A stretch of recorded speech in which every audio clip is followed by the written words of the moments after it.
तर नमस्कार मित्रांनो, आज आपलं होतं धोंडे जेवण आणि मला सगळ्यांना असं सांगायचं आहे, एक मेसेज द्यायचा आहे की आपण ज्यावेळेस धोंडे जेवण साजरा करतो त्यावेळेस आपल्या आपल्या ऐपतीनुसार आपापल्या पैशाचा विचारानुसार ही धोंडे जेवण साजरं करायचं असते.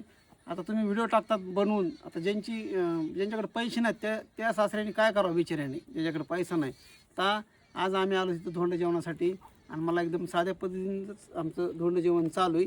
म्हणजे ह्यातून मला इशारा काय द्यायचा आहे की धोंडे जेवण हे साध्या पद्धतीने करा. कारण काही काही लोकांना 3-3, 4-4 मुली आहेत, मग त्यांनी प्रत्येक जावायला अंगठी घालणं शक्य आहे का? नाही. मग हे कुठंतरी टळलं पाहिजे. तुम्हाला अंगठी घेतली ना? घेतली? हां, हां, धोंड्यात घातली. घातली का? हो. बरं बरं बरं. तर माझं काय, वापस घ्या पप्पा, वापस काढून घेते अंगठी. तुमचं अगं नाही नाही नाही, मला घातली ठीक आहे, पण आता माझा हा व्हिडिओ बघून तुम्ही बी सासऱ्याला तुम्ही म्हणू नका की अंगठी घाला, कारण त्यांच्याकडे पैसे असतील नसतील हे विचार करून हे धोंडे जेवण साजरं करा. हे धोंडे जेवण जे केलं हे चांगलीच गोष्ट आहे, करायला पाहिजे. कारण वर्षातून 3-3, 4-4 वर्षानंतर धोंडे जेवण येतं आहे.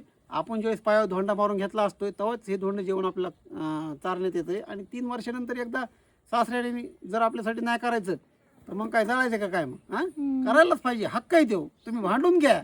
मी सांगतो तुम्हाला, चव्हाण साहेब तुम्हाला सांगते की भांडा, तुम्ही तुमच्या सासऱ्याला भांडा, सासूला भांडा, मग कमीत कमी बायकोला तरी भांडा आणि म्हणा की धोंडे जेवणाला मला हे कर, मला ते कर, करायलाच पाहिजे.